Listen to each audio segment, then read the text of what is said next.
Hi guys! ఈ వీడియోలో మనం బిల్డ్ డేటా టేబుల్ గురించి తెలుసుకుందామనమాట. సో, ఏంటంటే ఈ బిల్డ్ డేటా టేబుల్ అనేది ఎనీ ఆటోమేషన్‌లో జరిగేది. ఇంపార్టెంట్ కీ రోల్ అనేది ప్లే చేస్తుందనమాట. As well as excel automation కూడా. సో, ఈ వీడియోలో మనం బిల్డ్ డేటా టేబుల్ అనేది దాని గురించి చూద్దామనమాట. ఎలా బిల్డ్ చేయాలనేది, ఎలా అవుట్‌పుట్ చూడాలి అనేది దాని గురించి చూద్దాం. సో, ఏంటంటే first of all data table అంటే ఏం లేదు. It contains data in formats of rows and columns అనమాట.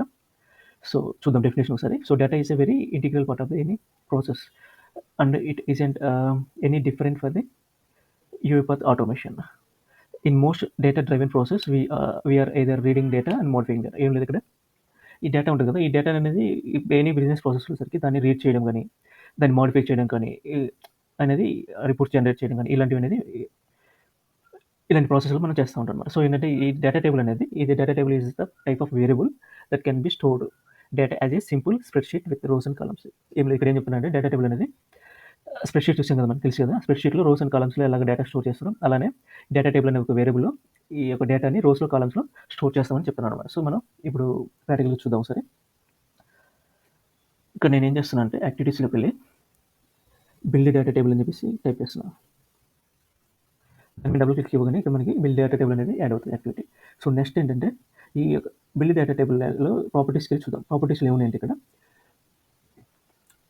అవుట్పుట్ డేటా టేబుల్ అని ఉంది. ఇక్కడ అవుట్పుట్ డేటా టేబుల్ కాబట్టి ఇక్కడ ఏదంటే ఇక వేరియబుల్ అనేది మనం క్రియేట్ చేయాలి. ఇక్కడ ఇప్పుడు ఫర్ సపోజ్ మనం బిల్డ్ చేయాలంటే డేటా టేబుల్ అనేది ఇది అనమాట. దాని ఇక్కడ మనం క్లిక్ చేస్తే డేటా టేబుల్ అనే బటన్ మీద క్లిక్ చేస్తే బిల్డ్ డేటా టేబుల్ అనే యాక్టివిటీలో ఉన్న డేటా టేబుల్ అనే బటన్ క్లిక్ చేస్తే అబ్జర్వ్ చేస్తారా మీరు ఇక్కడ బటన్ మీద పెడితే హోవర్ అవుతుంది చూసారా, మెసేజ్ అనేది create a data table according to A specified schema. So ఏంటంటే డేటా టేబుల్ మీద క్లిక్ చేయగానే డేటా టేబుల్ అనేది ఇలా వచ్చింది అనమాట. ఆల్రెడీ ఫ్రీ డిఫైన్గా 2 కాలమ్స్ అనమాట. సో ఏంటంటే ఇవి నేను చేంజ్ చేసుకుంటాను. సో ఎగ్జాంపుల్ ఏంటంటే ఇక్కడ నేను ఆల్రెడీ ఎంప్లాయీ డేటా టేబుల్ ఉంది కదా, ఈ శాంపుల్ డేటా అనమాట, ఎంపీ డేటా టేబుల్ అనేది.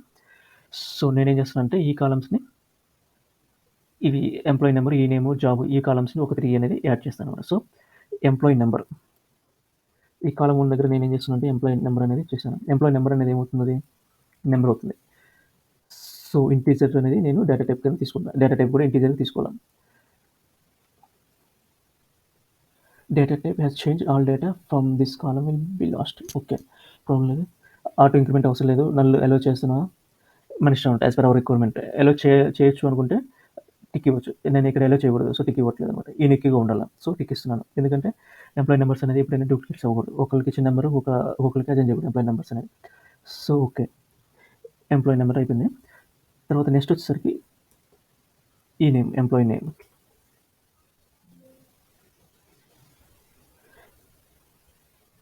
క్లిక్ చేశాను. ఈ నేమ్ అనేది ఏంటంటే స్ట్రింగ్ అనమాట. నేమ్ అనేది స్ట్రింగ్ ఫార్మాట్లో ఉంది. సో ఇక్కడ కూడా ఎలో అనేది నేను చేయట్లేదు. సో ఇందుకు అవసరం లేదు, ఈవెన్ ఏం అవసరం లేదు, ఇంకొకటి. సో ఓకే చేస్తున్నాను. సో నెక్స్ట్ వచ్చేసరికి ఇంకొక కాలం యాడ్ చేయాలి. సో దానికోసం అంటే ఇక్కడ రెడ్ బటన్ ఉంది కదా, యాడ్ కాలం అని ప్లస్ సింబల్ ఉంది కదా, ప్లస్ సింబల్ మీద కర్సర్ తీసుకెళ్తే మనకి యాడ్ కాలం అనే యాడ్ చేయొచ్చు అనమాట. సో దాని మీద క్లిక్ చేస్తే న్యూ కాలం అనేది వచ్చింది, ఆ విండో అనేది వచ్చింది. సో నెక్స్ట్ వచ్చేసరికి జాబ్ని యాడ్ చేస్తున్నాను. జాబ్ అనేది string, so string name. Okay, next వచ్చేసరికి ఎంజీఆర్ మేనేజర్.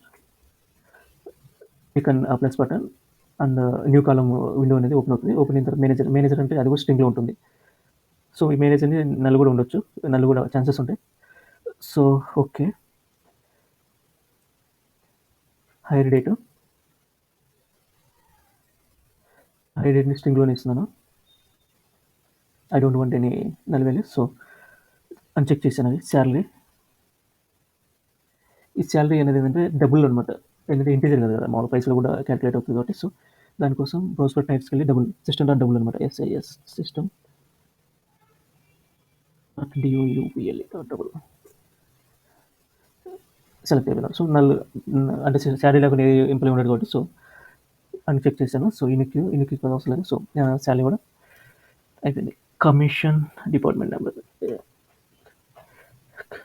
నెంబర్ ఒకటి యాడ్ చేస్తున్నాను ఇక్కడ యాజ్ పర్ అవర్ రిక్వైర్మెంట్ అనమాట. డిపార్ట్మెంట్ నెంబర్ అనేది ఇంటీజర్ కాబట్టి ఇంటీజర్ ఇస్తున్నాను.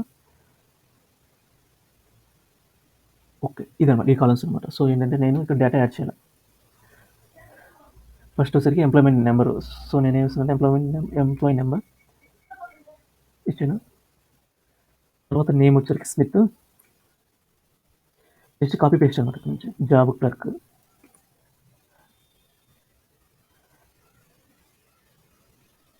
యాక్చువల్‌గా ఇక్కడ మనకి మేనేజర్ నంబర్ అనుకుంటది. సో, మన స్ట్రింగ్ అనేది వర్కౌట్ అవ్వదు. డేటా టేబుల్ ఇంటిజర్ కింద చేంజ్ చేసుకోవాలి. ఓకే. అరే బాప్‌రే బాప్! అదే నోట్ ఇష్యూ. అది ఏందంటే మనకి మిడిల్‌లో చేంజ్ చేయడానికి ఉండదు. మొత్తం అన్ని డేటా అనేది ఎరేజ్ అయిపోద్ది. సో, ఇప్పుడు మళ్ళీ ఏం చేద్దాం సాలరీ డబ్బులు ఒకసారి చెక్ చేద్దాం data table data types double okay. Depart number okay. So, మళ్ళీ డేటా అనేది ఇద్దాం. Employee number 7369. Employee name Smith. Job clerk. Manager 7902. Manager number అనమాట. ఆయన employee number. Hire date.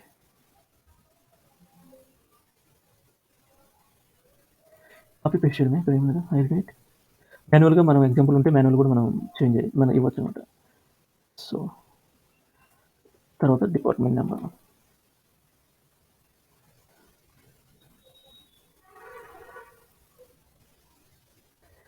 Final. So,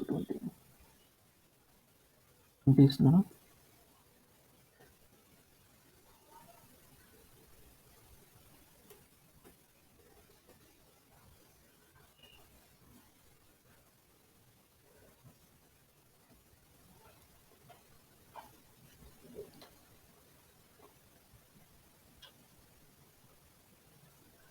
okay. Next రో ఉంది కదా! నెక్స్ట్ రో యాడ్ చేద్దాం. 7499. నేమ్ వచ్చేసరికి ఎలెన్. జాబ్ వచ్చేసరికి salesman. Manager employee ID 7698. Hire date.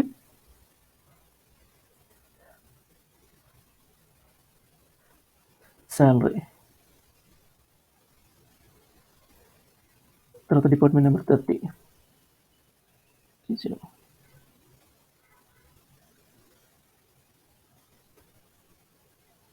Next 2 columns అన్నమాట.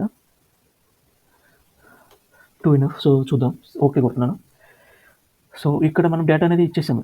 డేటా టేబుల్‌లో డేటాని ఇచ్చాం. బట్ మనం స్టోర్ చేసుకోవాలి. స్టోర్ చేసుకోవాలి కాబట్టి ఇది అవసరం లేదు. సో, డిఫాల్ట్‌గా ఉంది ఓకే.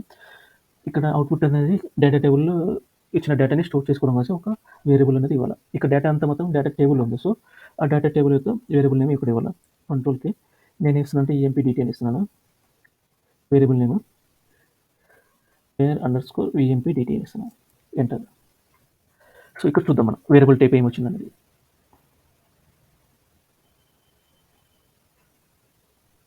ఇక్కడ ఏంటంటే ఈ మొత్తం డేటా టేబుల్ ఫార్మాట్‌లో ఉంది. రోస్ అండ్ కాలమ్స్‌లో అయింది కదా! డేటా టేబుల్‌లో ఉందన్నమాట డేటా అంతా. సో, అందుకని ఈ యొక్క బ్యూటీ ఆఫ్ యూఐపాత్ ఏంటంటే మనం వేరియబుల్ క్రియేట్ చేసామనుకోండి ప్రాపర్టీస్‌లో. మాన్యువల్ క్రియేట్ చేస్తే మన మాన్యువల్‌గా వేరియబుల్ టైప్ అనేది ఇవ్వాలి. మన ప్రాపర్టీస్‌లో క్రియేట్ చేస్తే ఆటోమేటిక్‌గా అది వేరియబుల్ టైప్‌ని అది తీసేసుకుంటదన్నమాట. సో, ఇదన్నమాట. సో, నెక్స్ట్ వచ్చేసరికి దీని యొక్క అవుట్‌పుట్‌ని చూడాలి మనం. సో, దానికోసం మనం ఏం చేస్తున్నామంటే ఒక యాక్టివిటీని యాడ్ చేస్తున్నాను. యాక్టివిటీ నేమ్ వచ్చేసరికి అవుట్‌పుట్ డేటా టేబుల్ అన్నమాట. ప్లస్ మీద డ్రాగ్ అండ్ డ్రాప్ చేశాను. సో, ఇక్కడ ఏంటంటే అవుట్‌పుట్‌లో 2 ఉంటాయన్నమాట ప్రాపర్టీస్ మెయిన్. ఏంటంటే ఇక్కడ ఏంటంటే ఇన్పుట్ అనమాట. Input data table. ఏ ఇన్పుట్ డేటా టేబుల్‌ని మనం ఇక్కడ మెయిన్ అంబిషన్ ఏంటంటే అవుట్‌పుట్ డేటా టేబుల్ ఏంటంటే డేటా టేబుల్ అంటే టేబుల్‌లో ఉన్న డేటాని మొత్తాన్ని ఒక స్ట్రింగ్ ఫార్మాట్‌లో కన్వర్ట్ చేస్తాదన్నమాట. డేటా టేబుల్‌ని మనం డిస్ప్లే చేయలేం కాబట్టి అందుకని ఆ యొక్క డేటా టేబుల్‌ని ఇది కదా డేటా టేబుల్‌ని ఇది ఒక డేటా టేబుల్‌ని స్ట్రింగ్ కింద మనం కన్వర్ట్ చేయాలి. సో, దానికోసం నేనేం చేస్తున్నానంటే ఇక్కడ ఒక వేరియబుల్ క్రియేట్ చేస్తున్నాను. where_emp_dt స్ట్రింగ్ str అని ఇస్తున్నాను. స్ట్రింగ్ అని ఫుల్‌గా ఇస్తున్నాను. స్ట్రింగ్ ఇస్తున్నాను. సో, ఏంటంటే నాకు వేరియబుల్ టైప్ కూడా స్ట్రింగే కాబట్టి సో, నో ఇష్యూస్ అన్నమాట. ఇక్కడ మనం ఏం చేస్తామంటే ఇక్కడ అవుట్‌పుట్ డేటా టేబుల్‌లో ఈ యొక్క డేటా టేబుల్ ఉన్న డేటాని ఒక స్ట్రింగ్‌లోకి కన్వర్ట్ చేస్తామన్నమాట. సో, కన్వర్ట్ చేసి ఒక వేరియబుల్‌లో స్టోర్ చేస్తది. ఈ యొక్క activity output data table activity. మనం ఇక్కడ ఇన్పుట్ ఏమి ఇచ్చామంటే డేటా టేబుల్ ఇచ్చాము. అవుట్‌పుట్ ఏమొస్తుందంటే స్ట్రింగ్ వాల్యూ వస్తుందన్నమాట. సో, నేను డిస్ప్లే చేయాలనుకుంటున్నాను. ఫస్ట్ మెసేజ్ బాక్స్‌లో డిస్ప్లే చేద్దాం. మెసేజ్ బాక్స్ యాడ్ చేస్తాను. సో, ఇక్కడ ఏంటంటే దేన్ని డిస్ప్లే చేయాలి డీటీని మనం డిస్ప్లే చేయలేం. ఇస్తే ఏంటంటే ఎర్రర్ వస్తుంది చూద్దాం. ఇచ్చాను డేటా టేబుల్‌ని కానీ మనం అది డిస్ప్లే చేయాలి. ఎర్రర్ ఏం రాదు బట్ చూద్దాం. ఎగ్జిక్యూట్ చేసి చూద్దాం. Run file.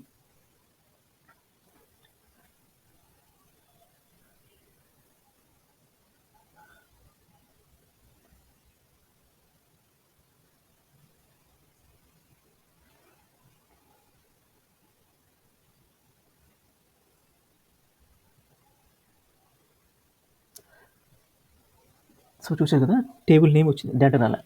సో అదనమాట. అందుకోసమని మనము దాన్ని డేటా టేబుల్ నుంచి స్ట్రింగ్‌కి కన్వర్ట్ చేసుకోవాలి. అందుకోసమని అవుట్‌పుట్ డేటా టేబుల్ అనే యాక్టివిటీ యూజ్ అవుతుంది. సో ఇక్కడ నేనేమి ఇస్తానంటే where EMP data table string అనమాట. అది ఇచ్చాను.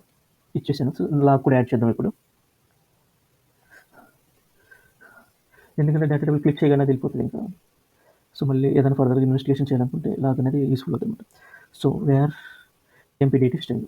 సో ఇదనమాట. Let's execute or run file.